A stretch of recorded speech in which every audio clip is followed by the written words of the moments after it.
Ini cerita 3 remaja sepupuan yang menjadi korban tragedi Kanjuruhan. Korban tragedi Kanjuruhan asal Jombang, Muhammad Irsyad Al-Junaid, dimakamkan di tempat pemakaman umum Dusun Mernung Lor, Desa Sumber Nengko, Sikan, Jombang, Minggu 2 Oktober 2022. Irsyad, pelajar SMKN Kudu ini adalah salah satu korban meninggal dalam tragedi Kanjuruhan usai laga pertandingan Arema FC melawan Persebaya. Muhammad Arif Junaidi, ayah korban, tak kuasa membendung kesedihannya saat melihat jenazah anak pertamanya diturunkan ke liang lahat. Kesi Ernawati, ibu korban, tampak meneteskan air mata meratapi kepergian anaknya tersebut.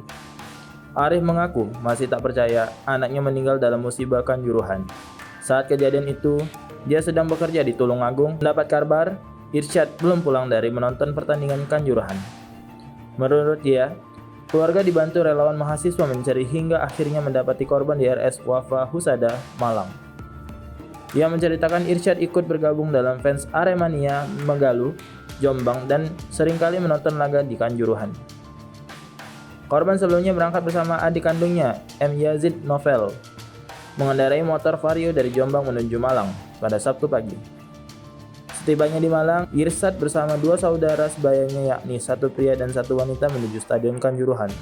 Naas, ketiga korban yang merupakan satu kerabat ini meninggal akibat kekurangan oksigen sesak napas karena gas air mata. Desak-desakan hingga terinjak-injak saat hendak keluar dari stadion.